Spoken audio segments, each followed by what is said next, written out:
I'm J.G. Michael, and this is Parallax Views.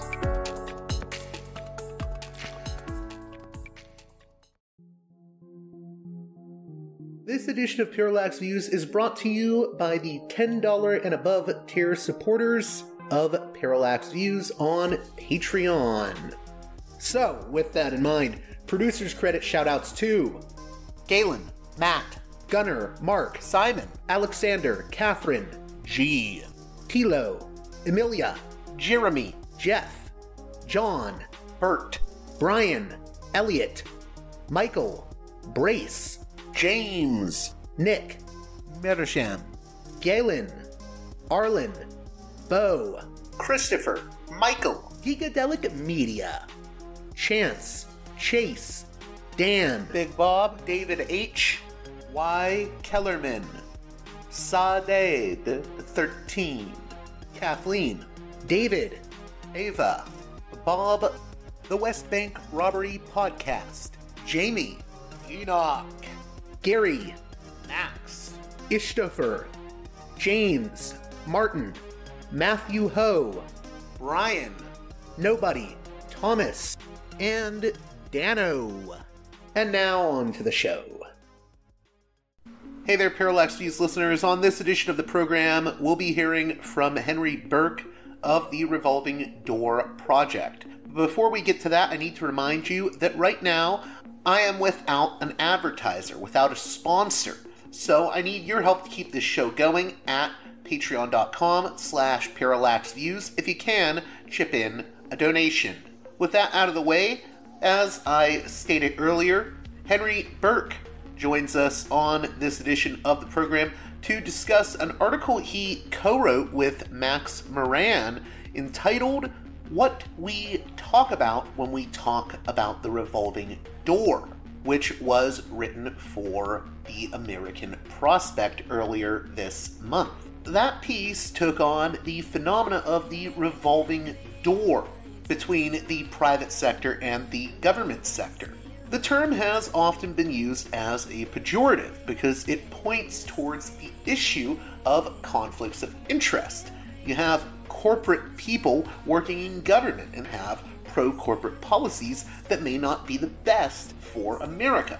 Now, recently, the journalist Matthew Yglesias seemingly defended the revolving door.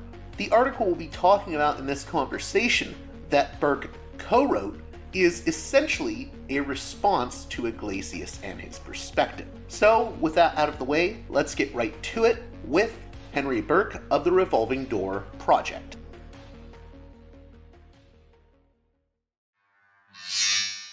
Welcome to Parallax Views. A guest that I'm very happy to be speaking with. Henry Burke is a senior researcher at the Revolving Door Project and a former Capitol Hill staffer. His research interests include organized labor, the gig economy, education, government capacity, and issues of economic inequality. And he, along with Max Moran at the Revolving Door Project, have written a piece that caught my eye from the Great American Prospect entitled What We Talk About When We Talk About the Revolving Door. And this was in response to a piece written by Matthew Yglesias. How are you doing, Henry Burke? I'm doing great. Thanks for having me on. So before we get into this piece that Matt Yglesias wrote, maybe you can explain to my listeners what the meaning of that term revolving door is, in case they're unfamiliar. Yeah, so this is a term I think a lot of Americans have definitely heard at some point of their lives, but they might not fully understand. It's definitely a topic that I think a lot of people maybe heard in passing in like 11th grade civics class, but haven't really thought about it since then. And the revolving door, as we understand it, the Revolving Door Project is kind of the rotation between high up executive corporate work and government work. And so it kind of goes in two directions. There's the revolving door between corporate executives who wish to embed themselves in the federal government, wish to take high up policy roles in the executive branch.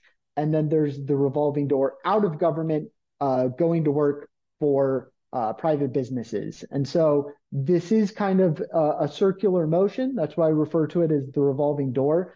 But it does kind of corrupt, we would say, the public interest.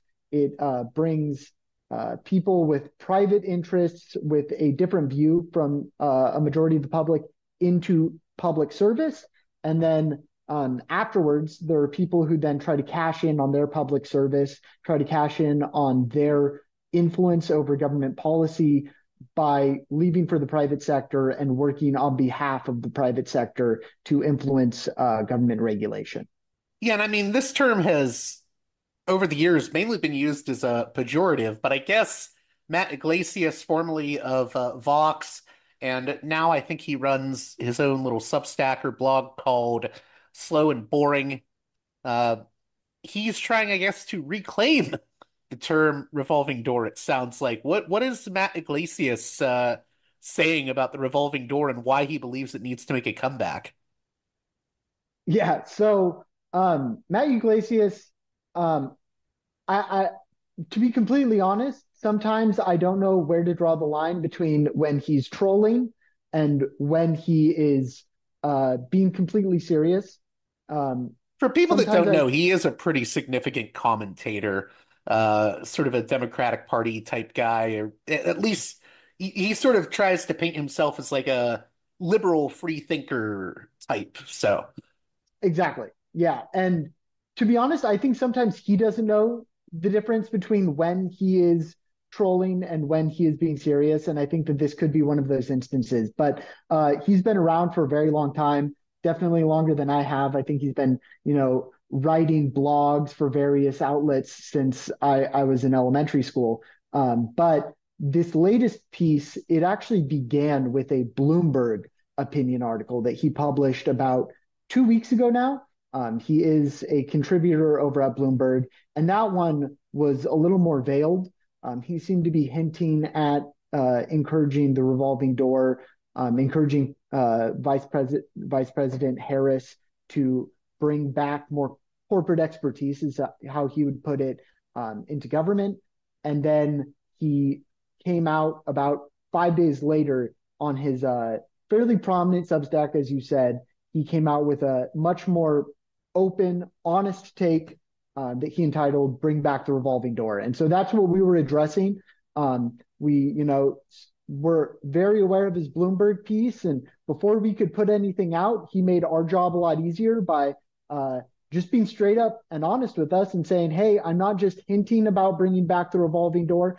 I'm going to put it in the headline of this Substack post. It's going to go out to my thousands of subscribers." And, we were worried about that because for all, I think there's a lot of people who dismiss Matt Yglesias as a troll, who dismiss him for his various mistakes, missteps, that sort of thing. But he does have a fairly wide readership. We do think that there are definitely people in government in Washington, D.C., definitely some high up people who listen to him, well, who he's a senior fellow, I believe, at the Scannon Center. So, I mean, he's involved exactly, in think tanks. He is someone that, is listened to by exactly. certain people of prominence. Yeah, and if I'm not mistaken, I think that early on in his career, he used to work for the Center for American Progress.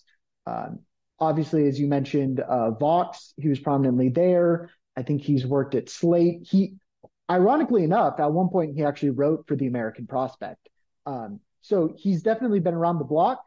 He definitely has uh, a cadre of dedicated followers, and so we think, sometimes his pieces are good, sometimes they're bad, but we think this is a very pernicious idea that we thought, somebody needs to nip it in the bud before it starts to grow, because the revolving door is definitely a corrupting influence on government. It is not good for the public interest, and it's not good for the functioning of government. So, with Iglesias, and I don't want to just say Iglesias because I think you can hear his sentiments echoed by others who want to defend, tech billionaires and, just the rich and wealthy in the private sector as the most capable people to govern. to be involved in governance. He's not the only one with this mentality. What are some of the arguments that people like Iglesias are using to make the case for the revolving door? And then we can get into, of course, your criticisms of those arguments. Yeah. Um, I think the simple way to put it would be he thinks people who work in private enterprise are the best America has to offer. Um, and a lot of people work for private enterprise. I I think that there's definitely very smart and capable people who work on Wall Street. There's definitely very smart and capable people who work in Silicon Valley. But Matt Yglesias, I believe, would argue that these are the most capable. Um, and at the end of the day, he views their financial success as indicative of their potential success in government. Um, and I think that that's just the way that we would he would argue this. Obviously, our perspective is that he may not necessarily believe this wholeheartedly. We think that to some extent, um, he just views them as ideological allies, and that's a convenient argument for him to make. That maybe it isn't just that he feels that Silicon Valley is the best and brightest, but that he agrees with views that predominate with Silicon Valley executives, and so he feels that this is an easier argument to make than I'm ideologically aligned with these individuals who are making millions of dollars in the tech sphere, and that's why we should bring them into government. So that's kind of where we understand his argument to be coming from. We thought that he made that case fairly clear, um, and we definitely don't think that that is a fair argument to make. He argues that actually because a majority of Americans work for private enterprise, that corporate executives are more reflective of quote unquote normal America than academics, people who work for good governance organizations, advocacy groups, or just career civil servants. And we would wholeheartedly disagree. I think that somebody who works for a private enterprise, if they are not that high up, corner office executive, they probably have a lot more in common with some career GS-12, GS-11 staffer at the Department of Energy, the Department of Agriculture, than they do with their CEO, their CEO, COO, or some other executive who's making millions of dollars, getting great stock options, and that sort of thing. So, yeah, it's definitely kind of a spurious argument to get his ideological allies into government and into places of power. So I guess one of the examples he used was the case of, let's see here, Antonio Weiss. Could you talk about that case and why a number of progressive senators, including Liz Warren, were against Weiss, and why you think that maybe Iglesias is off the mark with that? Yeah, of course. Well, I think just to set the stage here, I think in important but kind of unmentioned current of Matt Yglesias' latest work has been that he feels that progressives, um, Elizabeth Warren specifically, but people aligned with Elizabeth Warren as well, and people who have worked with her, our organization included, especially our executive director, Jeff Hauser, have too much influence over the Biden administration. So I think that's just a good way of understanding where he's coming from in this piece. But yes, as you said, he starts out by talking about Antonio Weiss and this confirmation fight. So he was the Obama administration tried to nominate Weiss to be the undersecretary for domestic finance at the Department of Treasury. And some progressive senators, led by Elizabeth Warren, fought that nomination. Iglesias was actually writing about this at the time when it happened, I believe in like 2013, while he was at Vox. This was before he departed. And he's seemingly still mad about it. But at the end of the day, there were a couple objections that the progressive senators, including Warren, had with Weiss. Um, First of all, it was that Weiss was a career investment banker with no government experience, trying to take up what is the second highest position, basically, at the U.S. Department of Treasury. So it is a prominent Democratic donor trying to cash in on his influence, you know, on all those friendships that he may have built up on the DC cocktail scene to just instantly leap over everybody else and jump to the second highest position at Treasury, which obviously there's concerns there, and one of the many concerns was that he was simply unqualified.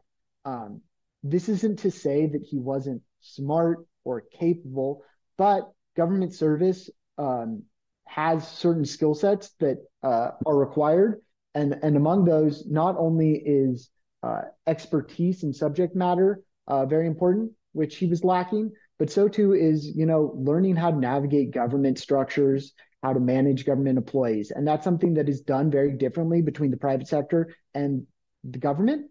And that's something that obviously Weiss is somebody coming straight from Wall Street, had no experience with. The funny thing to me is that Yglesias, along with tons of other people on the center and center left, have argued for years, and I would say rightly so, that the Donald Trump argument that Trump is successful in business, that should make him a successful president, is spurious. And I think this is actually that same argument just being relitigated for a Democratic nominee. And the second argument there is just that there are concerns of conflicts of interest with Weiss. So at the time, his employer pledged, I think it was a $21 million payout if you were to go into government service. Obviously, I mean, that just sets off red flags. In my mind, it sets off red flags in other progressives' minds, because it should be concerning that a business is not only happy with their employee leaving to go work in government, go work in a position that they might have some influence over the regulatory apparatus of that business, but they're actively offering them money to go do so. And that money being in the ludicrous amount of $21 million. It's like a solid NBA contract to go work for government. That's a real conflict of interest there, and that sets off red flags in our minds. It obviously set off red flags in the minds of the progressive senators at the time, and that's the reason why Weiss had to settle for a non-Senate confirmed position at Treasury instead, taking a position where the public scrutiny didn't really matter, because all that mattered was the Obama administration kind of giving him a role. So it's interesting in this article for the American Prospect, you mentioned just really briefly, the progressives that supported Assistant Attorney General for Antitrust at the DOJ, Jonathan Cantor, who worked in the private sector, and also Chopra, the director of the Consumer Financial Protection Bureau. They were both in the private sector, and progressives supported them. So why do you think Iglesias leaves that out of the equation? Yeah, I think at the end of the day, Iglesias wants to make us out to be ridiculous. I think that tends to be his game when it comes to punching left. And the more ridiculous seeming he can make us out to be, the better it is for him. And so in his piece, he really tries to make it out to be that we have this ideological purity that if you have ever worked in the private sector, you should be unwelcome to work for government. And that's obviously not the case. I mean, I think if Iglesias was to be believed, we would have a problem with VP Harris because she worked at McDonald's in college. He wants it out to be that we are so ideologically strict on this issue that we want nobody who has ever held a job that was with a private employer to ever work in government, whether it's a college job or not. We obviously don't feel that way because we are a reasonable organization trying to get people working in the public interest into government. And so obviously, there are many cases where there are people with private sector experience who we feel work in the public interest and have strong qualifications to work in government and should be working in government. As you said, Jonathan Cantor is a great example. Another good example actually would be Gary Gensler over at the SEC. He's a huge boogeyman right now. I don't know if you followed this. The crypto people hate Gary Gensler. And Gary Gensler used to work on Wall Street, but a long time ago, he kind of disavowed that. Maybe didn't disavow, but he separated himself from Wall Street. He started working in government service. He then went to academia and then came back to government service. So our impression is that we have no fear that Gary Gensler is going to be unduly swayed by the interests of Wall Street, unduly swayed by private interests, and that if he were to leave the SEC, he's not going to go take a big sellout gig at Goldman Sachs. And so that's why we kind of trust him, despite his private sector experience, to work in government, because we feel, first and foremost, as if he has the experience to work in government capably and in the public interest, and he has the interest to do so. He doesn't have conflicts of interest that raise major red flags. As you said, Rohit Chopra over at the CFPB, we're not really afraid that he's going to go back to McKinsey, nor are we afraid that, a lot of these roles that he wants us, a lot of these individuals had, early careers at private businesses that aren't necessarily big conflicts of interest themselves. Secretary of Transportation Buttigieg working at McKinsey and Company for a few years is probably not going to be beholden to them over a decade later, because he never advanced very highly.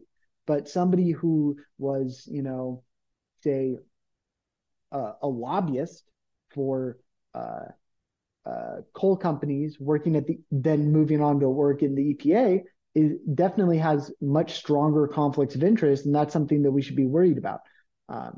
And so that's what we really want to highlight, is that we aren't being this ridiculous organization trying to keep people out just because they've worked in private industry. We want to be reasonable. We want capable people serving the public interest, and we want to make sure that those people do not have conflicts of interest with private industry that may affect their decision making when it comes to their government positions and regulatory stances. So I won't ask this specifically about Iglesias because I don't want to have to speculate about his intentions. But when it comes to people that are, pro this revolving door, like I said, it seems like they leave out the Genslers, the Cantors, the Chopras. You mentioned Pete Buttigieg, who in recent months hired a trust buster, Jen Howard. It's interesting that they,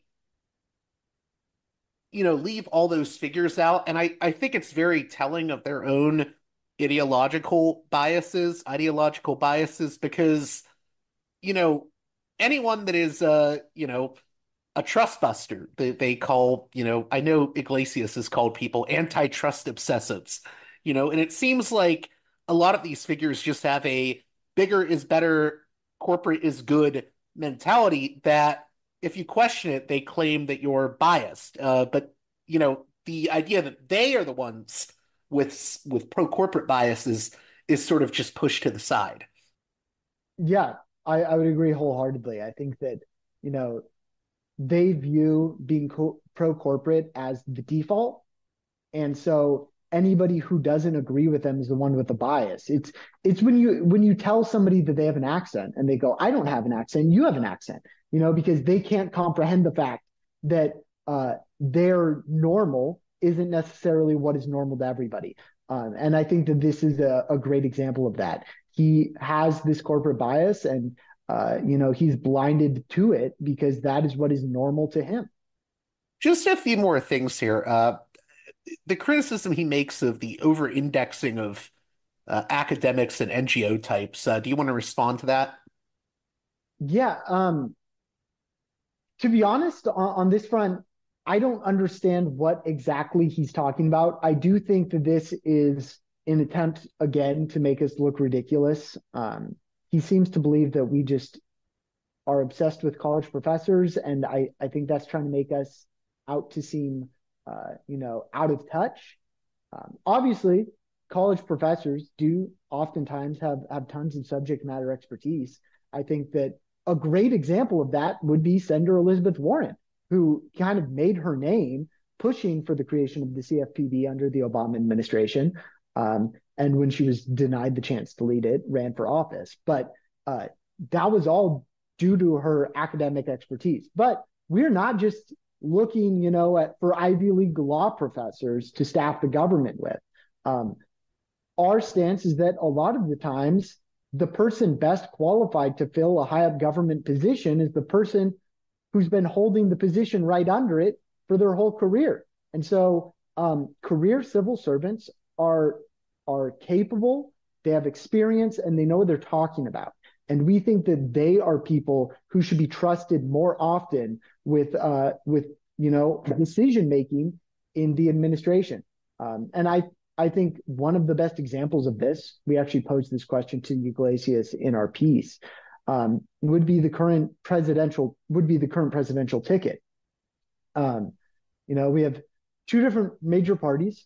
On one side, we have two career civil servants, right? In VP Harris, she began her career working for, I believe, Alameda County as an assistant district attorney, moved to San Francisco County, worked there for a long time before working for the state of California as AG, and then moving on to the federal government as senator and vice president. Similarly, we have Tim Walz, who's been a career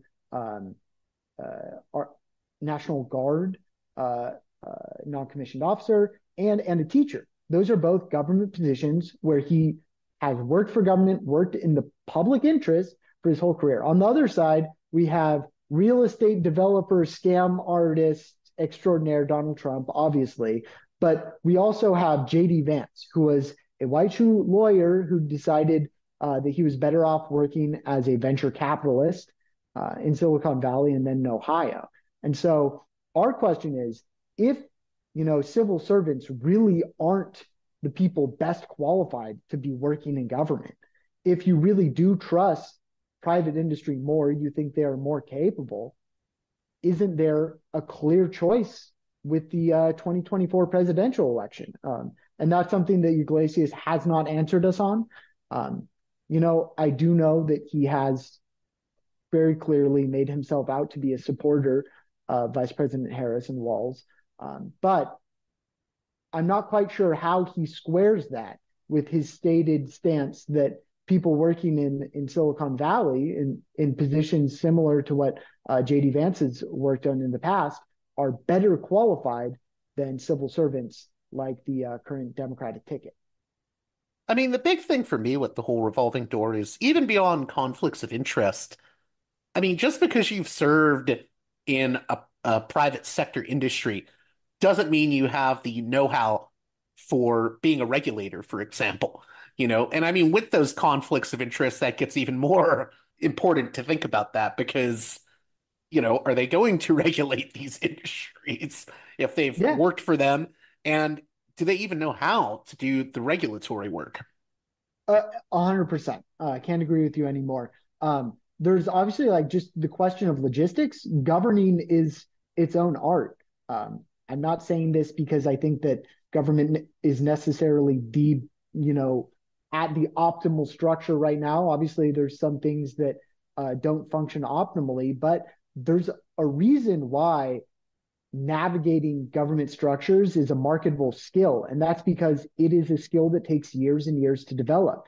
And so when you're bringing in these corporate executives and just throwing them in the deep end, putting them in these high up positions, they oftentimes have trouble navigating them. They don't know how to promulgate rules or they have to rely on staff. So I think that's one important part of the structure. But the other thing is if you spend your career trying to make as much money for your shareholders as possible, that's a very specific mindset that you're inculcating over those decades, and that's a mindset that does not apply when it comes to working in the public interest, keeping people safe, keeping the government functioning, and keeping people protected from unnecessary risk, depending on what the position is. Just a few more things if you have a few more minutes. Of course. So, I find it funny that this article that Iglesias wrote is coming out at this very time. I find it funny that you have a figure like Reid Hoffman, this tech billionaire, attacking Lena Khan and donating to the Harris campaign while saying, I want Lena Khan to essentially be removed from being the chair of the FTC because she's, too hard on big businesses. All of this is happening all at once, and I think it's really interesting because I think, uh, maybe we're moving past this age where, there was this mentality that, oh, the private sector can just do everything better. I think it started a little bit with the scamsters like Martin Shkreli, and then I think people started thinking more like, hey, does anyone really need to have this much wealth? Do you need to be a super billionaire? And then, we have these figures like Elon Musk or Bill Ackman saying crazy things in public. I remember a few years ago, I used to say to people, well, how do you know that a Peter Thiel or an Elon Musk is really the smartest person? And people would say, well, it's because they have so much money. But now people are seeing Bill Ackman come out and push, oh, there were multiple shooters attempting to assassinate Trump. And I know he's backtracked on that since. But I think people are seeing these billionaires saying dumb things and also seeing the damage done by Shkreli and others over the years and starting to question the conventional wisdom that we've had maybe in the past few decades that, oh, the private sector can just do everything better. Do you think that's why articles like the Iglesias one are coming out more? I mean, that is definitely an interesting question. On the front of, these corporate executives, these billionaires really making a fool of themselves. I think if there is one tangible benefit to Elon Musk buying Twitter, it is that he has made it very apparent that the people at the top of the heap when it comes to wealth creation are not necessarily the people with best judgment. Um, and I think that's both seen in him. Obviously, you mentioned Bill Ackman. Bill Ackman has been having a unending meltdown for the past several months. I if I were an investor in hedge funds, I would be a little scared of trusting him at this point, just based off of his poor judgment regarding tweets. Um, and so I think that's definitely interesting. I don't know if that's the reason why Matthew Yglesias is pushing this now. I think that what's happening with Yglesias and Reid Hoffman is um, for a while, the past year or so, everybody was expecting Joe Biden is going to be the Democratic nominee. If Joe Biden wins in 2024, Joe Biden will presumably continue on the same track that he has been um, so far with his administration. And I think some of that, obviously, going to the Reid Hoffman example, pissed off big donors. Um, and so, right, Joe Biden isn't going to win re-election and turn around and fire Lena Khan. That's ridiculous. We couldn't even, Reid Hoffman is probably thinking to himself, it would be ridiculous to even ask him to. That's a complete about face. That's not going to happen. But in the past month, I mean, crazy things have happened. I think it's only been about 30 days or so since Joe Biden said he wouldn't run for reelection. We now have Vice President Harris as the Democratic nominee, and I think there's been a mad scramble to try to define what she will do if she wins. I think everybody has their own vested interest in what will come out of a potential Harris administration, who will staff it. Um, and I think that there's been a lot of people trying to influence that. In the case of Reid Hoffman, it might, it definitely appears like he's trying the more strong arm tactic, or did. It sounds like he's backed off quite a bit since the public pushback on that. Yeah, I But think he said, I was not speaking as a donor. I was not speaking as. exactly. He learned his lesson once he heard the public pushback. And in terms of Iglesias, it seems like he's just trying to, what if I do the influence approach? I'm going to write something. I'm a prominent pundit in DC. I've lived in DC for decades. I'm sure he knows a lot of people who are very influential in the Democratic Party, and I think he's hoping to influence them through his writing. And so I think there's just a lot of people trying to influence Vice President Harris right now. I do think that there have been strong signs that she is not bowed to this influence. I think that her speech on kind of laying out the economic framework for what her administration would do was very strong in continuing the Biden legacy. And I think that's only made the center, the more business friendly people more upset and more focused on the fact that they need to push her to adopt more business friendly nominees and policies. Just two more things here with regards to the Biden legacy. I've been critical of President Biden on certain things on foreign policy. I'm one of those progressives that feel like he hasn't always done the best on Gaza. That's completely separate from all of this, though. And I think in some ways, I've failed to talk about what Biden has done that I agree with. So the DOJ and the FBI going after that software company, RealPage, which is accused of basically using algorithms to artificially jack up prices, rental market prices, in collusion with corporate landlords. I mean, I actually agree with that. I mean, we should be going after things like that. So, for people that haven't paid attention, what would you say to people that are, reflexively critical of Biden? Um, what do you think he's done that has been good in terms of progressive economic thought? Yeah, no, of course. It's funny you mentioned RealPage. I'm actually doing this interview from an apartment in a building that RealPage was setting the prices on. So I'm very invested in how this case pans out. I do know the DC Attorney General is suing them as well. But yeah, I think there's been a lot of progressive wins out of the Biden administration. Um, and if you ask Matthew Yglesias, the progressives are puppeting his administration.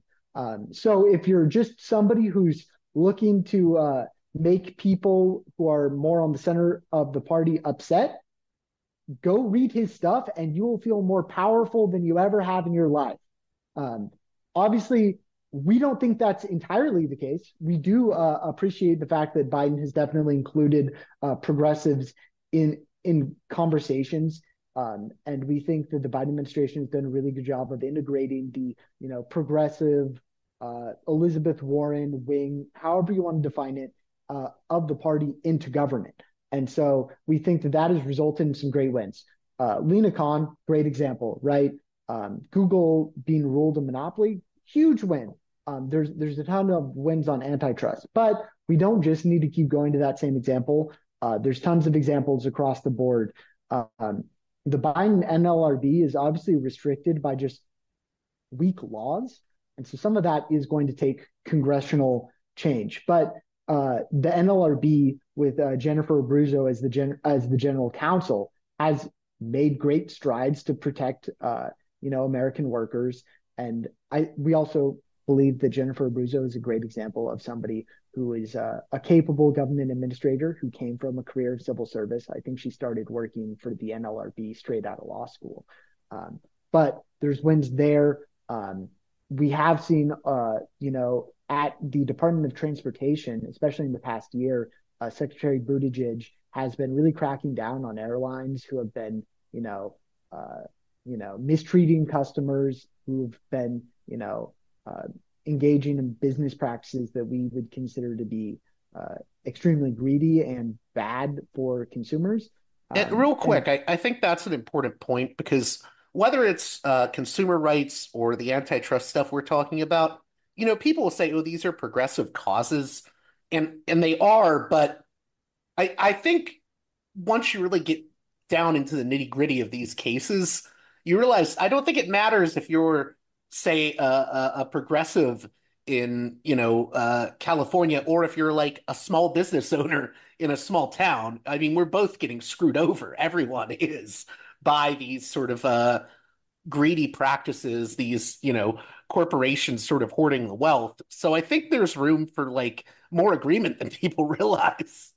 Exactly. And our position would be that what we call this overall framework kind of a corporate crackdown, right? Cracking down on unsavory corporate business practices. And our position is that it is an extremely popular position, not just among progressives, but across the board in America, right? If you are stuck at Midway Airport and your airline is refusing to give you money because they canceled your flight or because they overscheduled flights and they can't do it, you're not going to be like, hey, I'm a conservative. I believe in limited government. So I'm not going to be upset about this because this is the free market doing its best. You are pissed off and you are going to say that cracking down on these airlines is something you want. And so we think that this kind of framework, the corporate crackdown framework, is a very popular one, um, and is a very successful one, and it can be done across the board. It's not just limited to any one agency. It's not limited to one department. It's something that can be applied across America to kind of and across the federal government to implement change for the better. Last thing I wanted to bring up was I was listening to Jim Cramer recently, and I know that sounds funny because I think Jim Cramer is kind of a joke, but he was really ranting about Jonathan Cantor and the Google anti-monopoly case recently, and oh, Harris, I hope she doesn't follow in the footsteps of Joe Biden. He's been so anti-corporate, and he had this framing where he said that the future is a battle between mega, which I guess is the corporate interests, and MAGA and the populists. And I don't think that framing is working anymore. I think there's been this framing that's used to say, uh, you're either with the status quo as it is right now completely, or you're with, the populist. You're just a Trumpist. And I think there is another option, which are progressives that are wanting to crack down on corporate malfeasance who also don't accept MAGA. And I would go as far as to say that MAGA and, I think Trump is sort of a Pied Piper of sorts, offering a faux populism to his base that isn't actually populist when you scratch beneath the surface. But I think people are starting to see through that. I don't think populism is necessarily always a bad word anymore in the minds of the average American. Yeah, and I mean, I I would argue that people who are buying into the argument that Trump or Vance or Hawley or any Republican is really willing to take on corporate power is falling for a lie. These people have been not only does Donald Trump have 4 years as president as a track record where we were writing about every bad thing that he was doing, none of which was to the benefit of workers or working people. Um, but these people, when they put out their plans, they very clearly are not in the best interests of working people, of working class people. I think you need to look very far to do so. Whenever JD Vance talks about helping workers, it's oftentimes in reference to this one bill that would help them create like it's a fake union basically, a union that's controlled by your employer, something straight out of the Gilded Age. Um, and when these people talk about helping working people, they often leave out the fact that Project 2025 includes a plan to get rid of the Fed's dual mandate. So in that case, it would say that basically the Federal Reserve doesn't need to care about unemployment. They just need to care about inflation. That's clearly bad for workers, right? If you're a working person, high unemployment is terrible for you. Um, and so these people have really peddled the idea that they are similarly helpful to the working class, that they believe in helping the working class, but that's completely diluted. And so we won't really engage with that argument that they are going to crack down on big tech because we've seen how the Trump administration behaved in 2020. We know how they're going to behave again if reelected in 2024. They're going to staff their administration with more corporate revolvers than you can possibly get your head around. Because at the end of the day, it's a party of big business, and that is where they draw from. That is where they're planning to draw from.